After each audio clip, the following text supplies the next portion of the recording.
guys, welcome back for episode number 109 of the weekly playback. I know I said that there might not be an episode this week, but I managed to make it work in my schedule, which I guess is a good thing.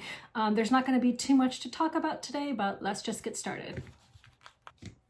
So let's talk about Luthier, the Art of the Instrument. This is a 2025 game for 1 to 4 players designed by Dave Buck and Abe Burson. The art is done by Vincent Dutrait and it's published by Paverson Games. This is a game that is coming to Kickstarter in July. I was sent a preview copy of this to create a sponsored overview video. However, this video, the weekly playback, as well as any photographs I post of this game are not sponsored.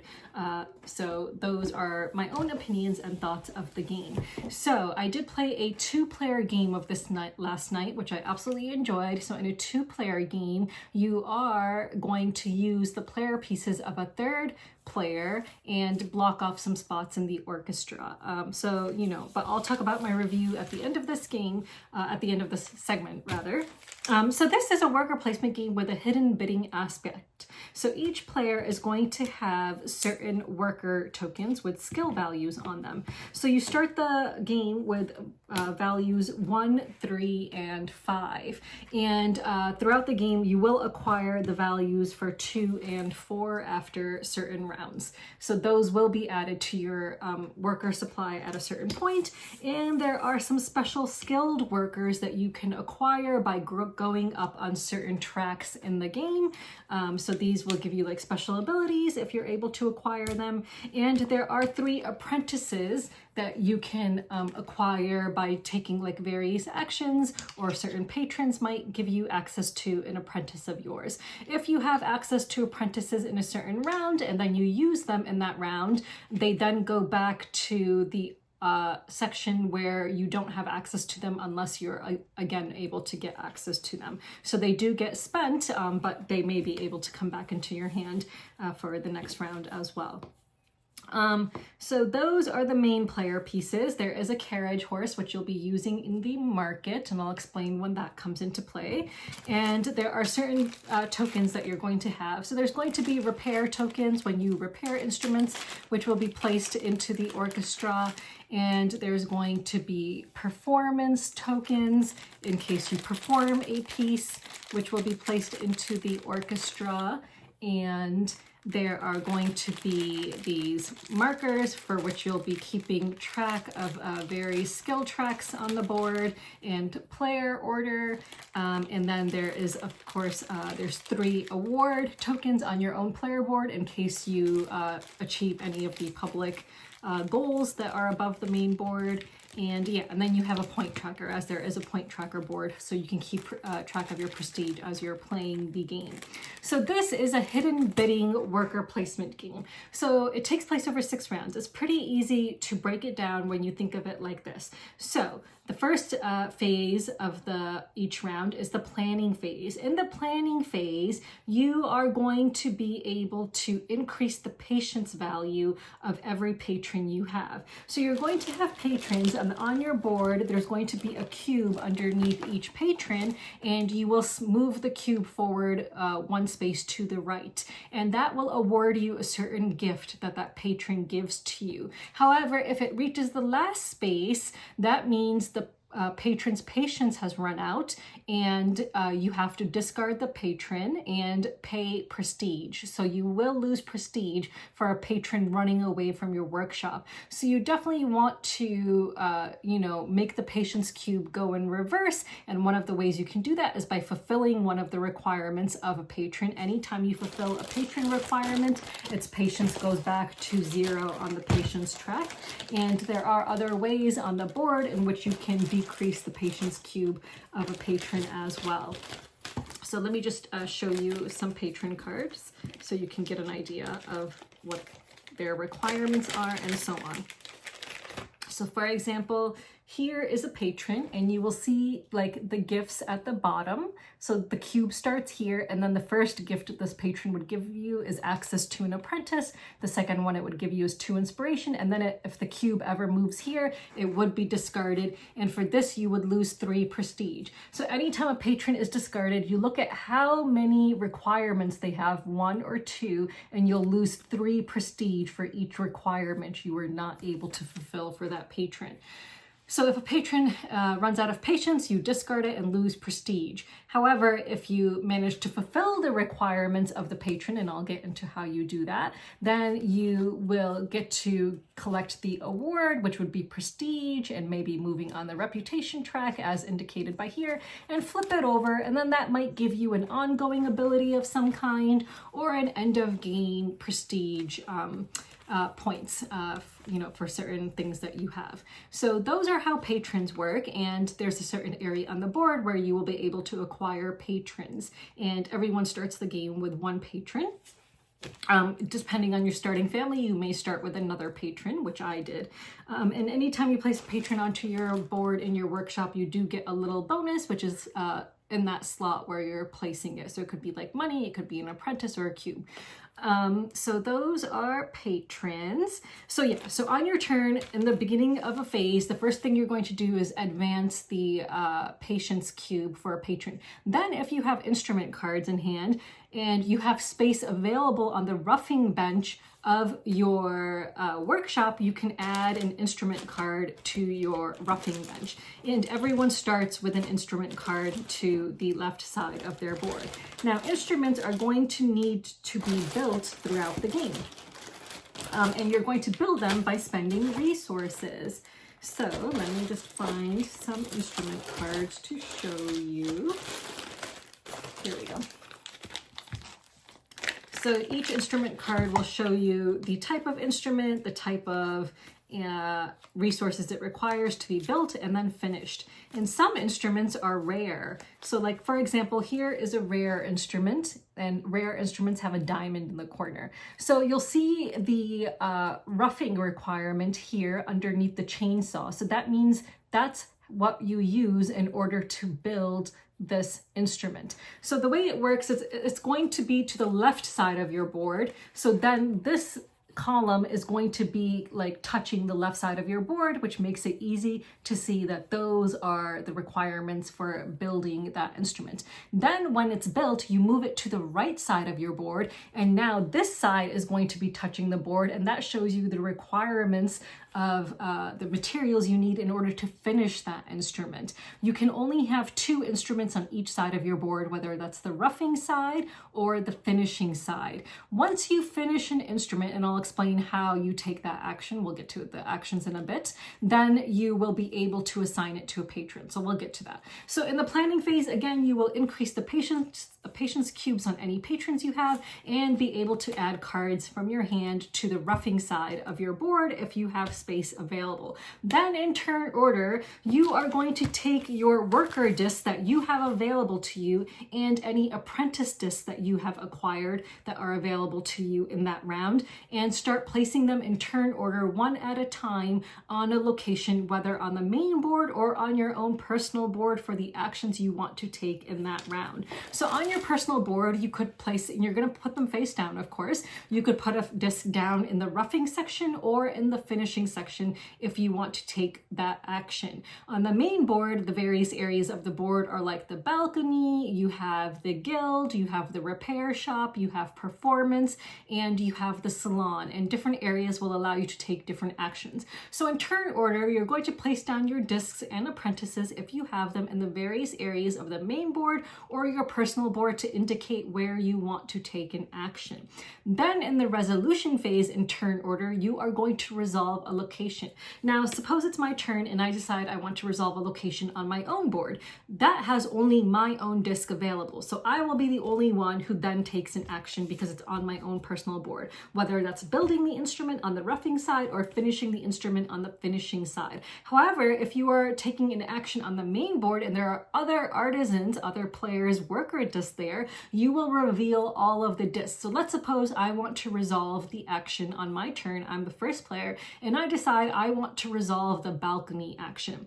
If there are other players' discs there, I will reveal all of the discs, including any apprentice discs, and then see who has priority by looking at the skill level. So priority is determined by skill level as indicated on the discs, as well as the order in which they were placed. So the order in which you place your disc, you have to be mindful of that in case there's any ties or anything like that. Then you will arrange the discs in according to skill level, and the person with the highest skill level would get to take their action first, then the next highest skill level, and so on. So once someone has revealed a location, everyone in that location will take that action. Then the second player in turn order will get to decide which location they want to activate, whether that's on their own personal board or again on the main board. So you will continue in this fashion in player order until all the discs have been resolved. There may be an instance in which I guess you, no, I think you end up resolving all your discs. There may be an instance in which you don't get to take a market action. So instead of activating a certain location once per round, you can take a market action. So you will use your carriage horse and move it to the right side of the market board, and there you can buy resources or sell resources to get money. And the current market rate will be displayed. There's a new card each round to tell you what the rate is for buying and selling. So instead of, like, suppose it's my turn to activate a location, I could say, actually, I'm not going to activate a location either on the main board or my personal board. Instead, I'm going to take a market action. If you've already used up all your discs, you cannot take a market action at that point. You only can take a market action if you still have a disc available somewhere on the board. So, like, let's suppose you're waiting to do your market action, you know, second to right before you reveal your last discs, but on someone else's turn, they decide to reveal that location. Now that last disc of yours has been revealed, then you're out of luck. You will not get to then take the market action. So you're going to continue in this fashion. So let's go over the various areas of the board and what their actions are. And if you reach a minimum skill level as indicated, you get a skill bonus. So in the balcony, you are going to be able to rub elbows with the elite. So that is where you can gain money, and you can also increase your reputation. And by increasing your reputation, you will gain certain awards on the reputation track. So there's a purple reputation track right near the balcony, and by moving along there, you will gain certain awards as you move along there. So let me just pull out the main board to show it to you. So here is the balcony. So if you take a balcony action, so everyone would have put their disc there, and if you reveal that location, you resolve for priority. You can get either, so you can either get 6 money, 2 apprentices, or fulfill a public objective. So there's public objectives above this main board, and so those are the primary actions, and you get to do one of those. And then if you met the skill bonus of having at least 4 in skill, you get to move along this reputation track, which will get you various awards. If you take a salon action and you're at the salon, you will get to pick up a patron who is visible here, and or you can pick up an apprentice and get 2 inspiration. Inspiration are tokens that can be used in lieu of like money or other, they have other benefits throughout the game that you can use them. If you have the skill bonus, that will allow you to move a reputation marker back 1 space underneath one of your patrons and collect any gift from that patron card. So that is the skill bonus for the salon. If you are doing the performance action, you can either perform one of the performance cards here or get 3 white cubes. The different resources in this game are white, which represents animal. There's like a copper color, which represents metal, and then there's a brown color, which represents wood. So in this case, you can either perform by looking at one of the performance cards here and then doing the performance, or get 3 cubes. And if you have the skill bonus, you would go up on this performance track with your skill performance marker for this performance track and gain various abilities, ongoing abilities throughout the game. And if you reach the middle, that's when you gain one of your special skilled workers. So there are 3 special skilled workers that you can achieve by reaching the middle of these 3 purple tracks if you're able to reach it. So let me just show you a performance card to show you what a performance consists of. So when you perform, you are going to be rolling 2 dice. And if you reached a certain level on the performance track, you can instead roll a purple die, which will increase your odds of getting something good. So here is a performance card example. No, that's not a performance card. Come on. Okay, let's find a performance card here. Are there any of these performance cards? No. These are not performance cards. Where are the performance cards? I do appreciate how everything is labeled. I just need to find the right bag. Ah, here we go.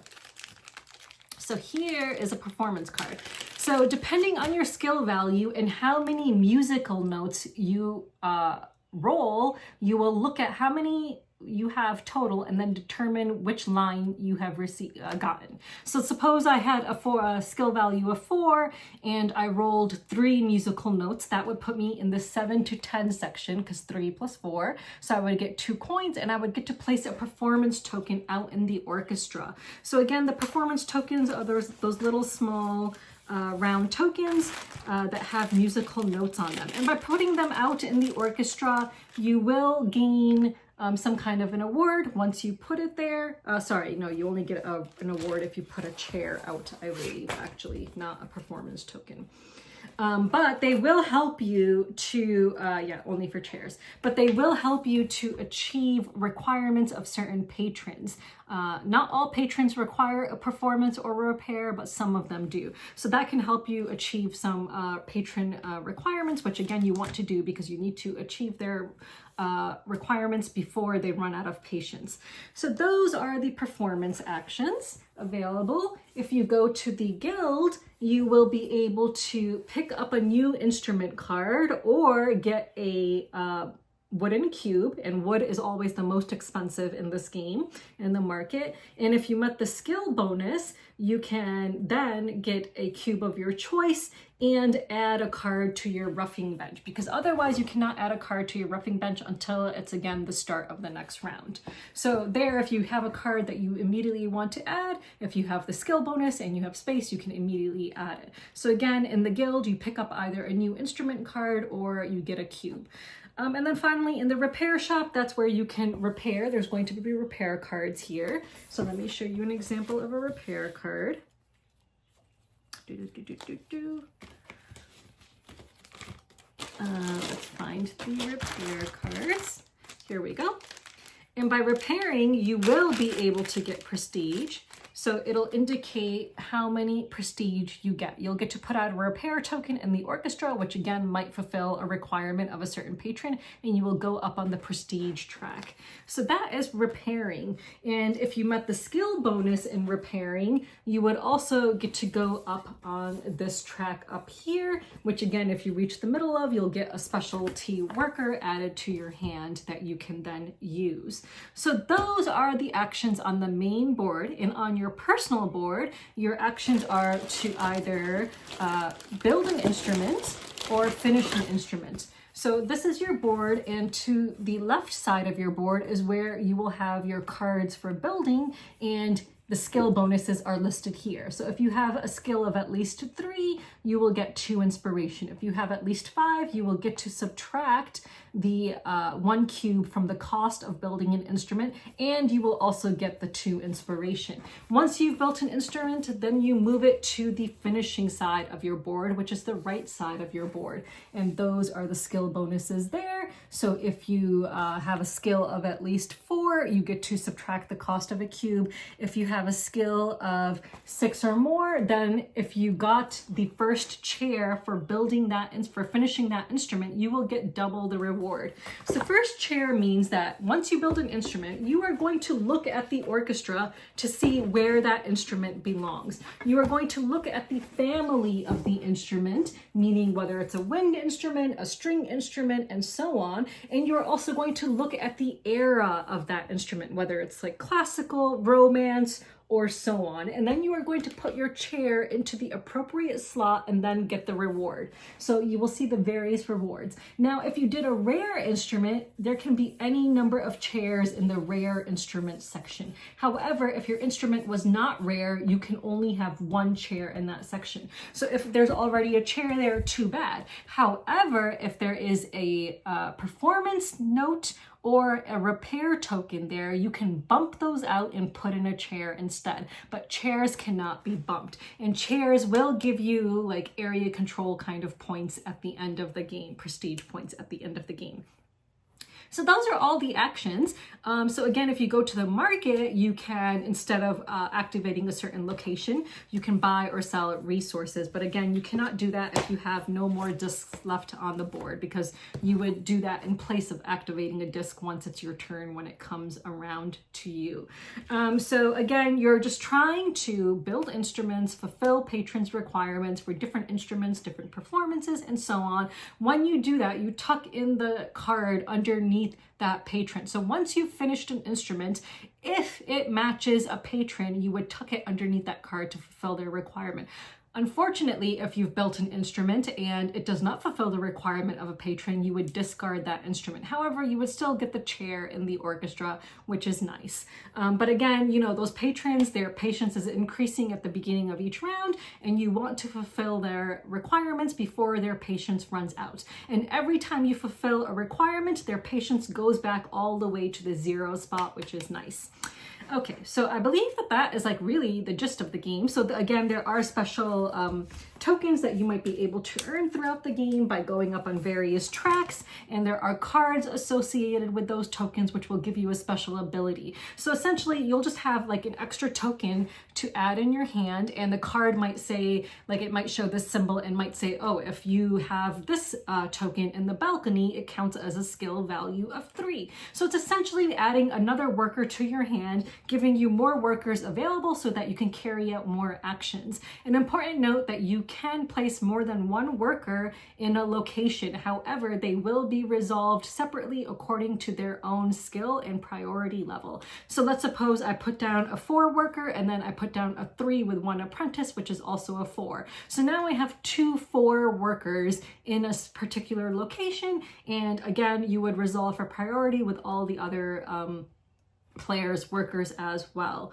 Let me just show you an example of some public goals that you might be trying to meet when you go to the balcony. So for example, here is a public goal. So this one, you would want to put out 6 chairs to put your award token here. When you remove an award token from your board, you unlock the bonus from where you removed the token. So for example, if you did it here, that would allow you to get a royal patron. Royal patrons are really good.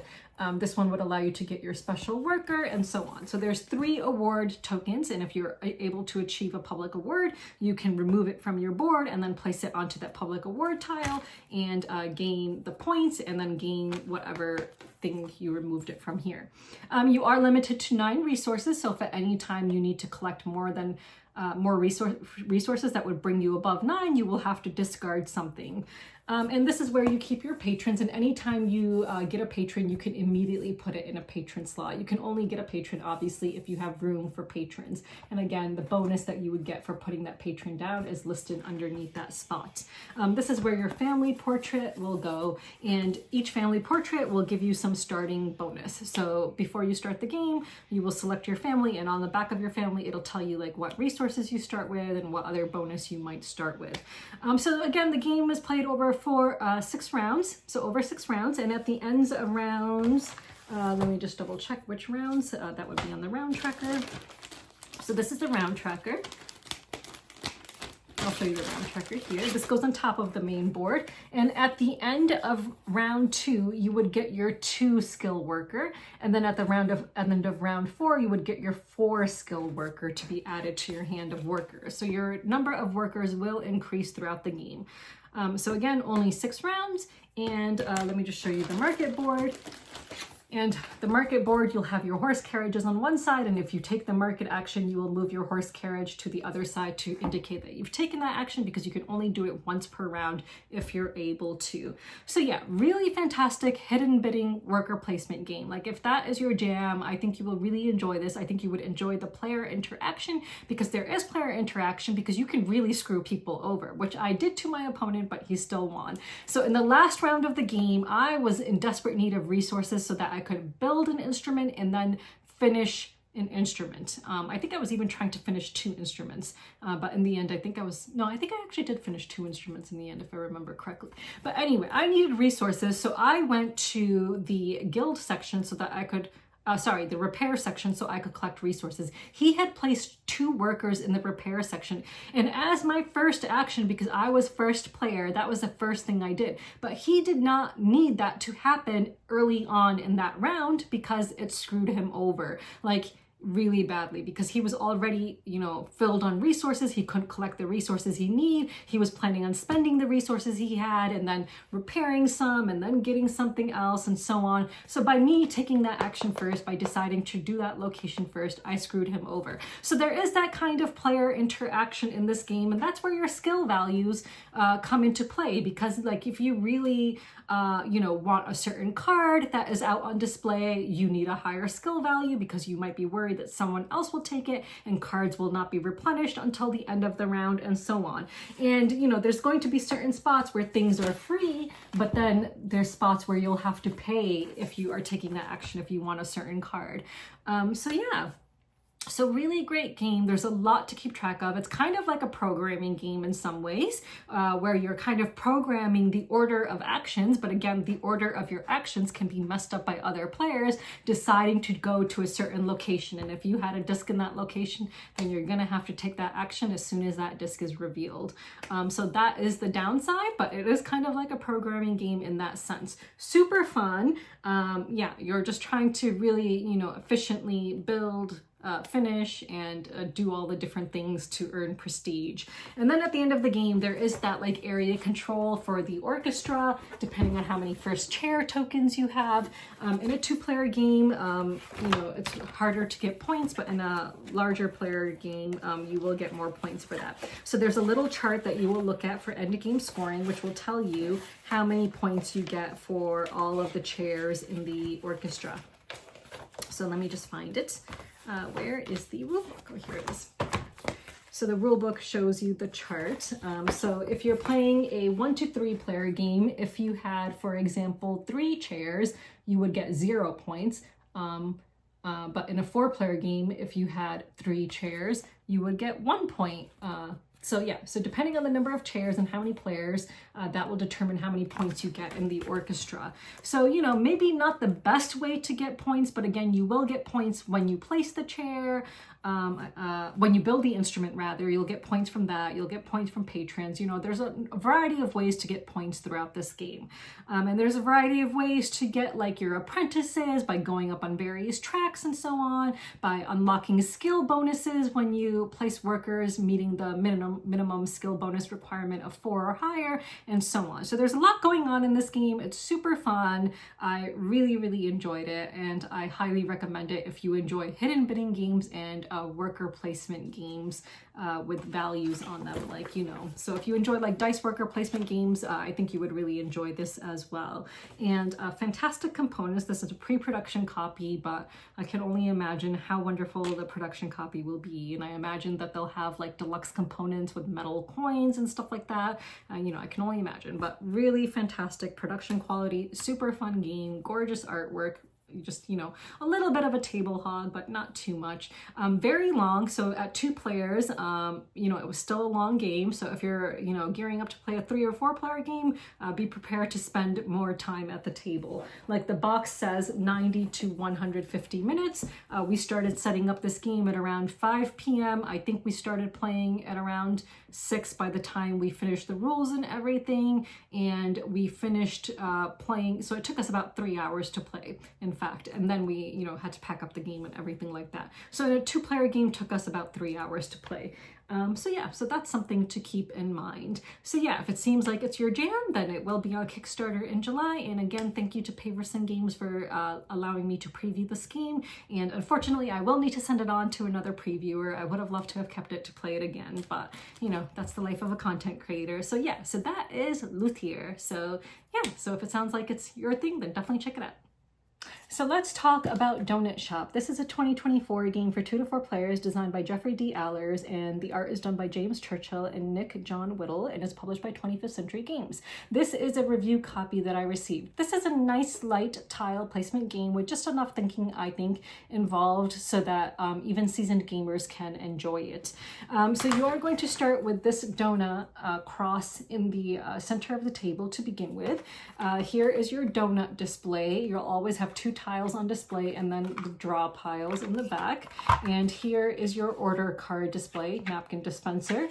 And these you'll always have 2 on display for you to choose from, and then the draw deck here. So each person starts with 1 donut tile in hand, and I believe 1 or 2 order cards in hand, actually maybe just 1.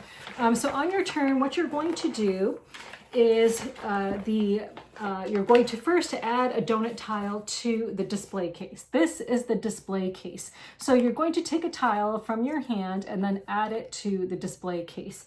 Then you will score for donut placement. When you score for donut placement, you are going to get points for all of the adjacent donuts of the same kind. So for example, if I did crullers, I would get 1, 2, 3 points. This would not count because it's diagonal. You cannot place tiles like this. So you can't have like a space left of just a single like column or whatever. That is an illegal placement. You can't place diagonally to nothing adjacent, obviously. So it has to be fully touching 2 donuts somewhere, and then you will score points. If you have this within your display, that counts as a wild. So for example, that could count as a blue donut. So 1, 2, 3. So I would get 3. So you would then get the money for your donuts. So you get 5 cents for each donut of that type. In the display. So again, orthogonally adjacent. So you'll collect your money for your donut placement. And you can't place tiles on top of each other. I think that, you know, that's important to say. If you can't place something that is matching, you don't need to place something that's matching then. You just won't score any money then, which is fine. And then optionally, you can box donuts. So there are all these boxes available on off to the side in the supply. And once you have donuts of a certain type that fulfill a certain order, you can place these boxes on top of the donuts and then score the money. Each player starts with a square box in hand, which is for 20 cents. So there you just want a square, 4 donuts of the same kind, or of an order rather, to fulfill that order. So optionally, you can fulfill 1 order on your turn. And again, those are off to the side, so anyone can pick up a big box, a small box, whatever, on their turn to fulfill an order. So how orders are fulfilled, you have these order cards that you'll be collecting throughout the game, and it will tell you which kind of donuts can go in a box together, and you can use multiple cards to fulfill 1 order. So for example, let's suppose I had these 2 cards. I could fulfill a box order with just chocolate and yellow donuts.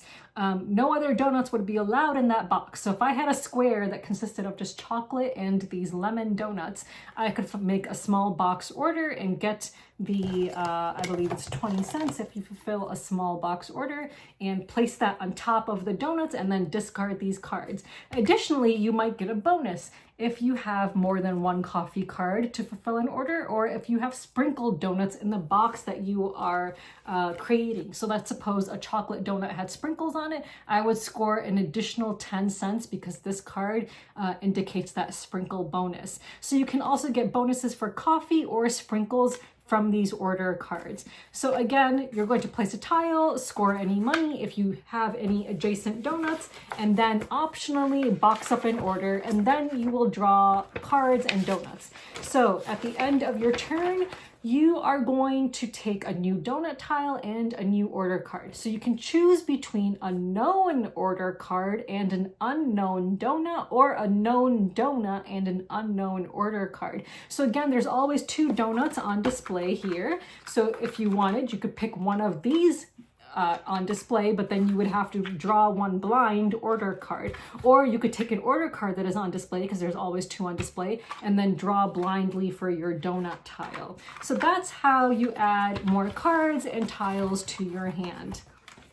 And Game End will continue in this fashion until there are no more donut tiles or order cards left in the draw stacks. Then one more round is played, and then whoever has the most money at the end of the game will win, because you would have been keeping track of your money as the game is being played. So yeah, it's a light game. It's really fun, I would say. You know, I had previously reviewed a 25th century game a couple of weeks ago, which I did not enjoy at all, but this one will stay in my collection. I think that's a really nice, light game with just the right amount of thinking involved. I really enjoyed it. So yeah, I definitely am keeping this in my collection. So again, thank you to 25th Century Games for sending me a review copy of this. And it will make you crave donuts while you play. I do love the whole 1950s vintage vibe with this donut shop. So there's no mochi donuts in this game, which of course are my favorite kind of donuts, but they did not exist in the 1950s. So yeah, so if you like tile placement games, if you're looking for something that's a little bit on the lighter side, but still enough for you to enjoy with enough thinking involved, you know, you can minimize luck in this a bit, because, you know, there's I like the balance between the known and the unknown, because that helps mitigate too much luck, I think. So I really appreciate that they did it that way. So yeah, so if you're looking for a nice lighter tile placement game, then definitely check out Donut Shop. So yeah, so let's move on. So another game I played recently is Harmonies. So yeah, I got on a couple more plays, or maybe one more play of Harmonies, which I really enjoy, but I've already talked about it in detail before. Really great game that's kind of like a cross between Cascadia and Azul or something like that.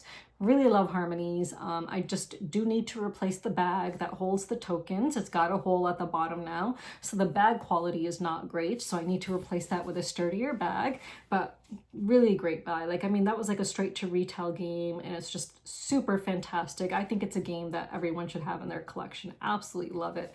So yeah, so definitely check out Harmonies if you haven't checked out Harmonies yet. So yeah, and that's a game I purchased on my own, so not a review copy. So let's move on. So I'm only backing one thing at the pledge manager level, which is Ada's Dream, in order to get my production copy of that game. I no longer have it. I did have it there sitting back there for last week's weekly playback, but I did need to send it on to another reviewer. Unfortunately, I was hoping to get in one more play of that game. I absolutely loved it. But yeah, so I'm backing it at the pledge manager level to get my production copy of that game. I'm really looking forward to that. So yeah, so that is the only game that I am currently backing, but again, just at the £1 level. So far, it's raised over $94,000 with over 1,200 backers, and it has 18 days to go. So yeah, so that is Ada's Dream. The game I mentioned last week, Hex something, that's already ended. So yeah, so nothing else at the moment. I know that Ivy Studios has a new game coming out, which is like a worker placement set in the Moonrakers world.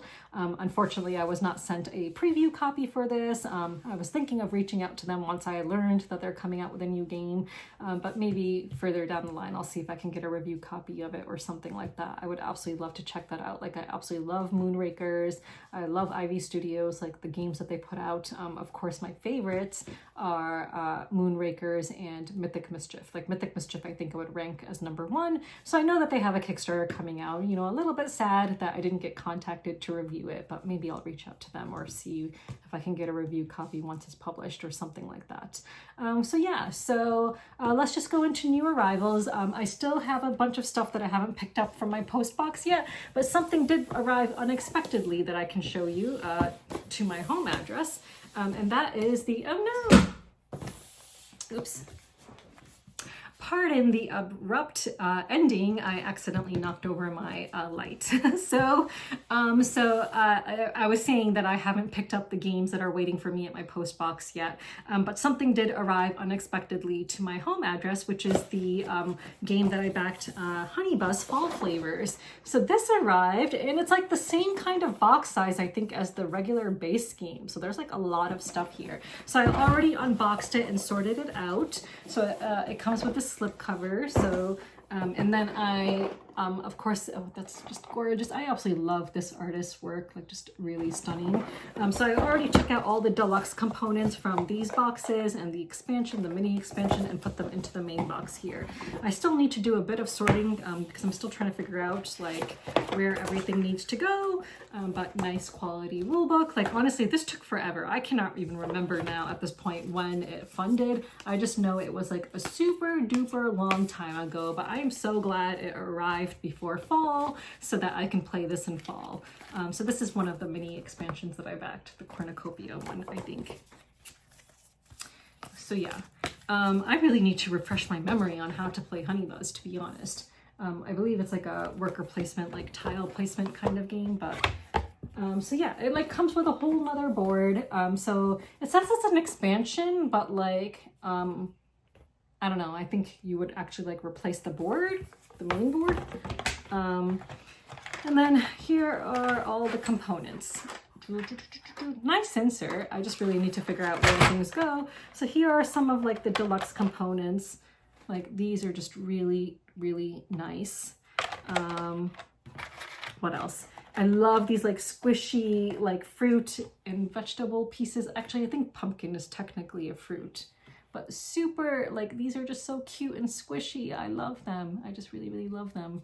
I think that this is this an apple or a tomato? No, obviously it has to be an apple, right? It's not gonna be a tomato.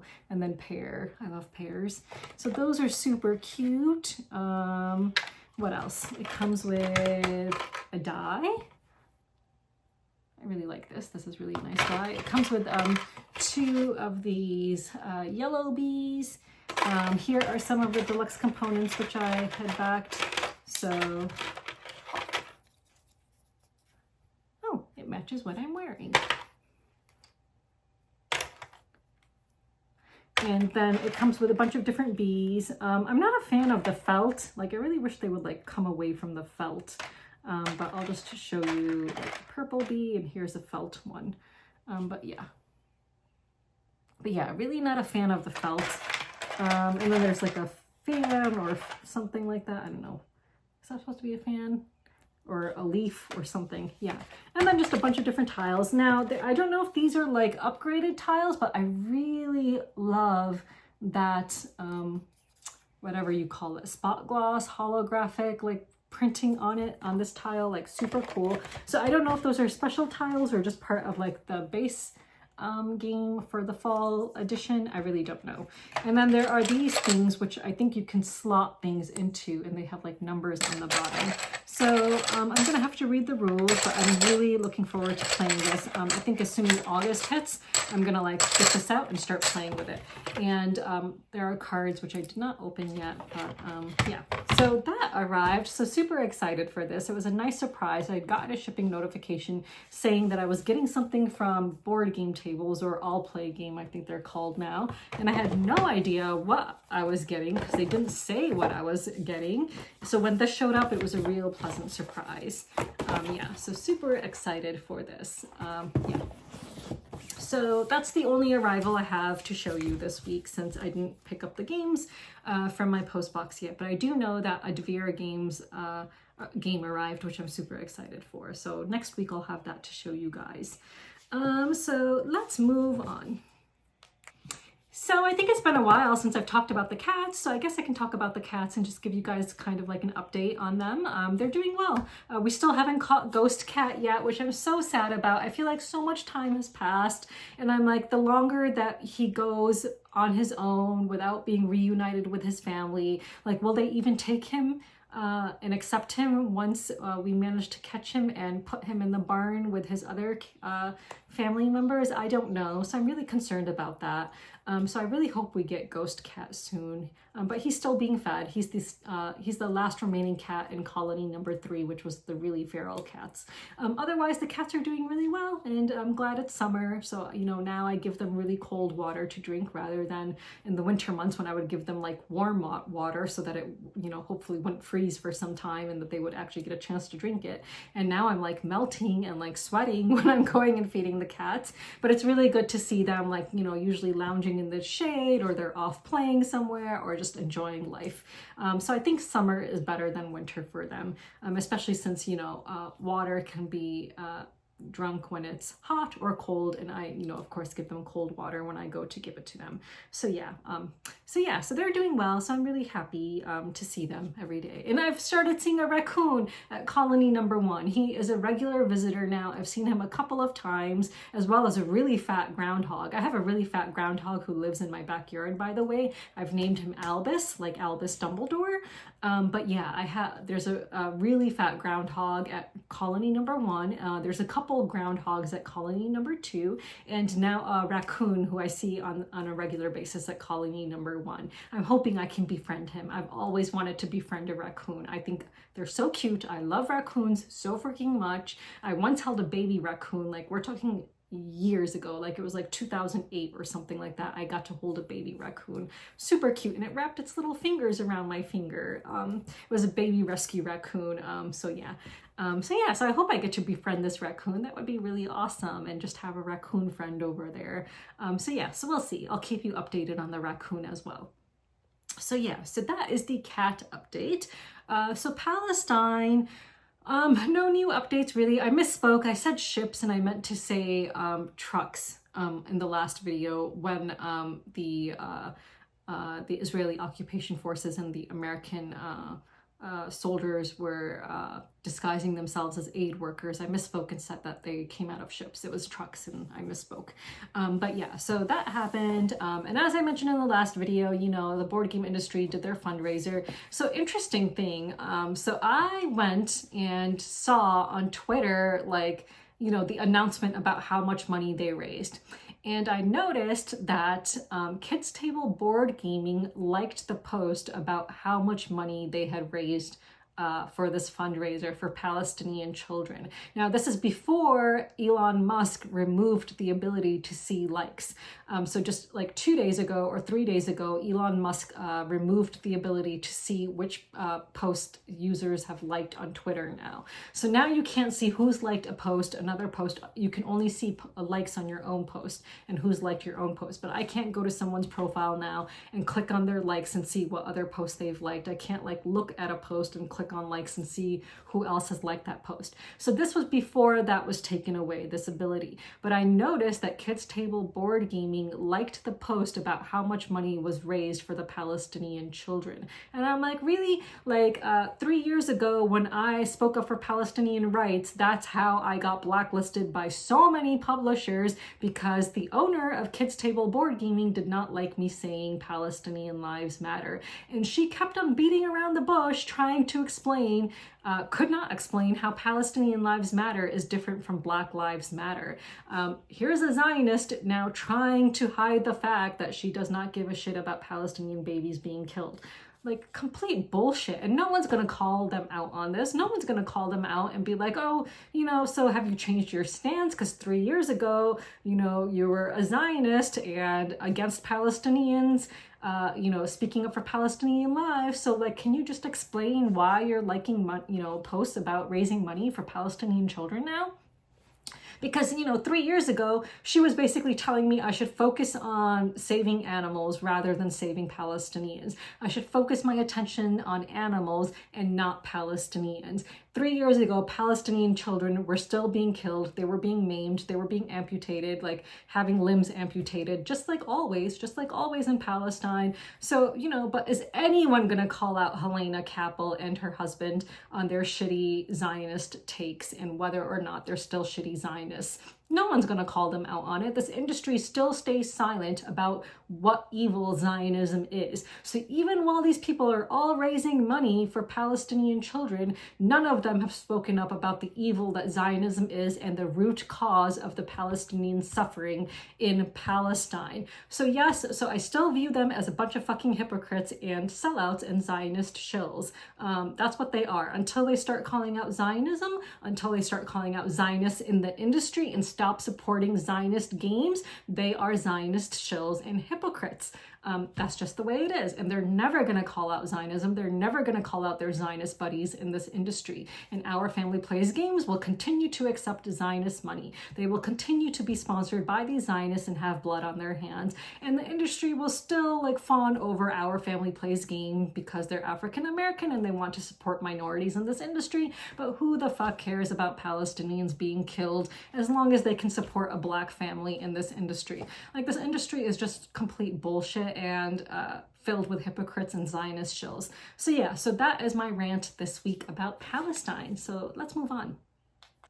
So this week's question of the week, 2 questions for you. What is your favorite music themed game? So having played Luthier, the art of the instrument, I want to know what your favorite music themed game is. And then having played Donut Shop, I want to know what your favorite food themed game is. Or give me your top 3 if you can't pick one. I happen to have another music themed game, which also has to do with classical music and instruments, and that is Lacrimosa from Luthier Games, which I really need to get played again, but absolutely loved Lacrimosa. Really fantastic game.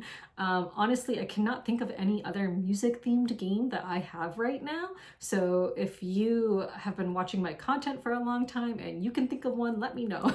I'll go through my list, but I cannot think of any others at the moment. And as far as food themed games are concerned, I have like Donut Shop now, but I cannot think of too many others. Chai, I guess, but you know, lots of people have really soured on chai and steeped games because of them not like, you know, actually delivering on the games for their recent Kickstarters. But chai, I guess, would count, even though that's technically a drink, not a food. I have the Azul chocolate version, but that's an abstract game. So, but you know, when I do play, I do prefer playing with the chocolate edition because I like the pieces better than in the regular edition. But honestly, I cannot think of any other food themed games that I have. So again, I'll have to go through my list and see what other food themed games I have because I really cannot think of any. So let me know what your favorite food themed and music themed games are. And until next week, bye.